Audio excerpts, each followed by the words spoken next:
L'importante distorsion au sujet de Jésus qui a pris place dans la dévotion populaire aujourd'hui n'est pas étrangère à combien on nous a peu révélé à son sujet dans les 4 évangiles du Nouveau Testament. Même au niveau de base, nous commençons à trouver de fortes indications quant au fait qu'il ne nous a pas été tout dit sur Jésus dans le Nouveau Testament. Et peut-être qu'il ne nous a rien été dit du tout en ce qui concerne les notions véritablement importantes. Une chose est certaine, ce que nous découvrons désormais nous transmet une image de Jésus et de ses enseignements qui est aux antipodes de l'image douceâtre de la piété populaire dont nous avons tous entendu parler dans notre enfance, l'image du gentil Jésus humble et doux. Comment pouvons-nous concevoir que cette description pourrait convenir à une personne qui n'a jamais hésité à exprimer les pires injures qu'un juif pouvait exprimer envers les pharisiens lorsqu'il les traitait d'engeance de vipères, eux qui détestaient les serpents. Il a publiquement traité le roi sournois Hérode de renard. Et il avait une personnalité si puissante qu'il pouvait marcher sans armes à travers une foule en furie meurtrière, voulant le précipiter d'une falaise. Les autorités civiles de son époque le considéraient comme étant un danger public pour l'État. Il était en vérité, comme une tradition chrétienne antécédente aimait à le décrire, le lion de la tribu de Juda. Que s'est-il passé?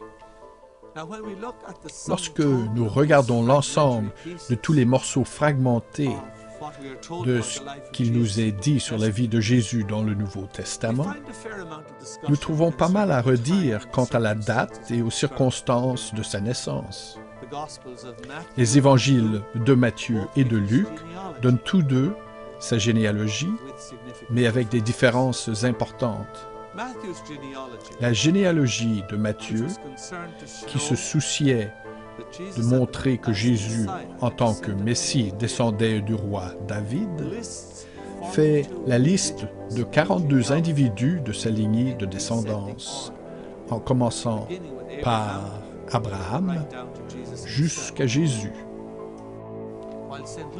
Alors que Saint Luc, qui désirait montrer que Jésus était le Fils de Dieu, liste 77 noms dans l'ordre ascendant, et pratiquement la moitié de ces noms sont entièrement inconnus de l'histoire.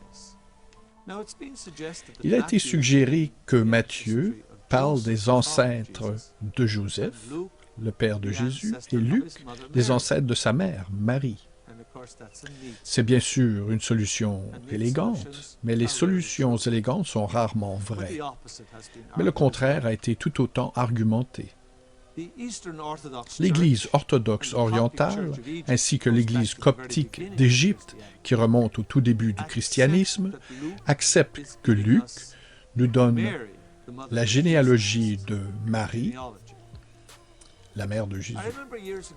Je me souviens, il y a plusieurs années en Floride, mon vieil ami, l'éminent érudit en matière biblique Raymond Brown, m'a dit, alors que je l'aidais à lire les preuves de son dernier livre, il a dit, le problème à essayer de combiner ces deux généalogies et de leur donner ainsi un sens est que Jésus finit par avoir trop de grands-pères. Cependant, avoir trop de grands-pères est le dernier des problèmes provenant du Nouveau Testament en lien avec Jésus aujourd'hui. Les évangiles du Nouveau Testament racontant l'enfance de Jésus nous disent que la Sainte Famille a dû fuir en Égypte pour échapper à la persécution du roi Hérode. Le roi Hérode, le grand Antipas, son fils était aussi Antipas, voulait tuer Jésus parce qu'il était un prétendant possible à son trône. Hérode le Grand, qui a reconstruit le temple de Salomon, était un roi pantin mis en place par les Romains en 63 avant Jésus-Christ sur un trône très vacillant. Le roi Hérode le Grand était un Arabe et non un Juif.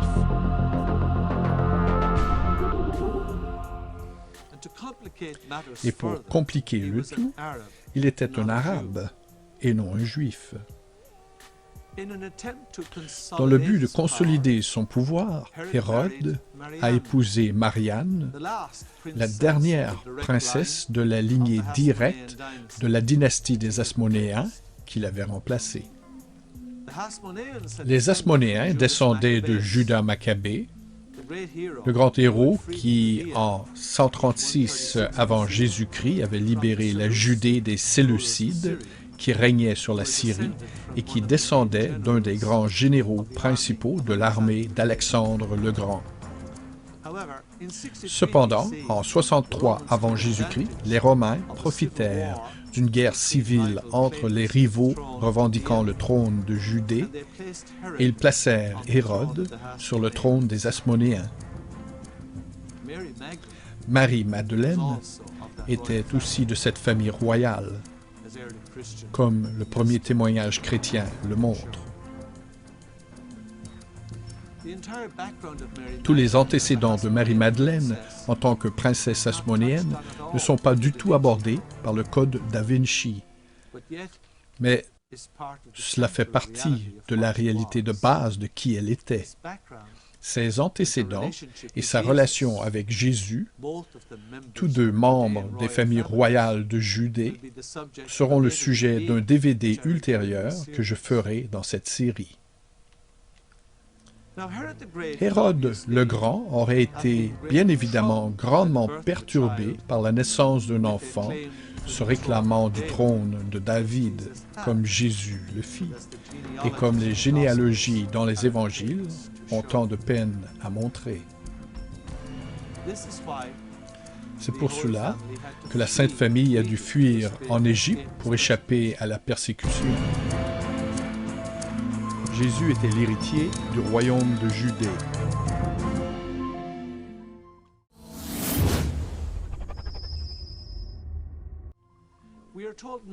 Il ne nous est rien dit sur ce qu'a fait la Sainte Famille pendant qu'elle était en Égypte, ni après le retour d'Égypte de Jésus. Nous n'entendons rien sur lui de la part de Saint Luc jusqu'à ce qu'il soit dans le temple, à Pâques, pour sa bar mitzvah, vraisemblablement à l'âge de 12 ans. Après cet incident, il nous est dit qu'il est descendu avec ses parents, qu'il est allé à Nazareth et qu'il leur a été obéissant. Et il nous est dit que Jésus a grandi en sagesse et en stature, sous la protection de Dieu et des hommes. Ceci est dans l'Évangile de Saint Luc, chapitre 2, versets 51 et 52. Pour un esprit averti et perspicace, c'est une façon on ne peut plus classique d'étouffer l'affaire. Donc, nous avons deux grands blancs dans l'histoire de la vie de Jésus, et ce ne sont pas des blancs sans importance. Le premier retrace la période qu'ils ont passée en Égypte. Au moins, nous savons, d'après les évangiles, qu'ils ont été en Égypte. Mais combien de temps sont-ils restés là-bas et ce qu'ils ont fait là-bas? Il ne nous en est rien dit dans le Nouveau Testament. De même que le Nouveau Testament ne nous relate rien sur ce qui s'est passé lorsqu'ils sont rentrés d'exil, ou encore s'ils y sont restés 2 ans, 8 ans, comme le soutiennent certaines traditions.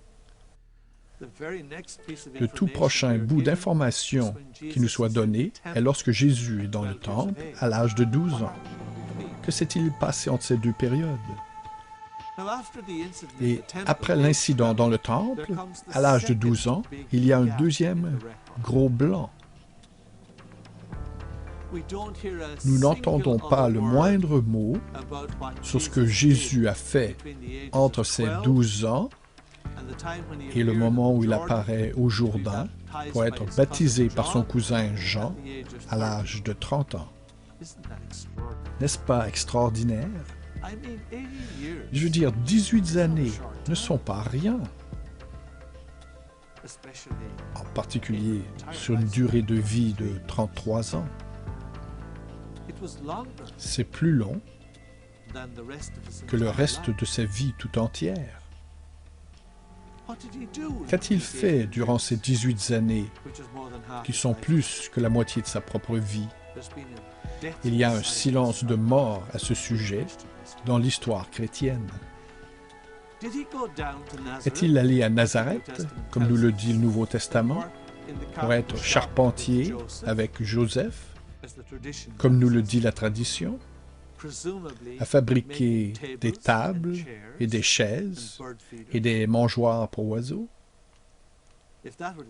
Si c'était le cas, alors je recommanderais de tout cœur à tout le monde de devenir charpentier. Parce qu'une fois sorti de son prétendu apprentissage de charpentier, il était capable de guérir les malades, de ressusciter les morts, de marcher sur l'eau et de nourrir 5000 personnes avec 5 miches de pain et quelques poissons. Mais je pense que la vérité est un peu plus complexe et un peu plus intéressante que cela. Existe-t-il une raison pour laquelle nous n'avons aucune information sur Jésus durant ces 2 grands blancs de sa vie? Est-ce parce que rien d'important ne s'est produit durant toutes ces années cachées, un total de peut-être 26 à 28 ans sur 33 années de vie? Il ne s'agit pas véritablement d'une courte durée, pour parler gentiment. Ou la vérité n'est-elle pas au contraire que quelque chose de très important s'est déroulé pendant ces années-là, que les pouvoirs en place ne veulent pas que vous sachiez aujourd'hui, pas plus qu'ils ne voulaient que les gens le sachent durant les premières années du christianisme? Plus de 80% de la vie de Jésus manque dans le Nouveau Testament. Plus de 80%. Peut-être que le voyage à l'atelier de charpentier à Nazareth n'a jamais eu lieu. Peut-être y a-t-il toute une facette de Jésus qui est entièrement différente de ce que nous avons connu jusqu'à présent et que nous sommes seulement sur le point de découvrir. Et peut-être que la facette de ces 18 années répandra une immense lumière sur ce qu'il a été amené à faire par la suite durant ces 2 ans et demi, 3 ans cruciaux de son ministère en Terre Sainte. Tout comme ces 2 séjours en Égypte déverseront là-dessus aussi beaucoup de lumière et de compréhension. Cela révolutionnera comment nous le comprenons et ce qu'il est venu faire et comment son message se réfère à vous et à moi aujourd'hui et que ceci est d'une importance capitale, pas seulement pour les chrétiens, mais pour chaque personne qui a un corps humain. Et cette information est véritablement quelque chose qui peut secouer les fondations du christianisme conventionnel parce qu'il mérite d'être ébranlé. C'est pour cela qu'il y a eu tant de tumulte sur le sujet d'un roman comme Le Code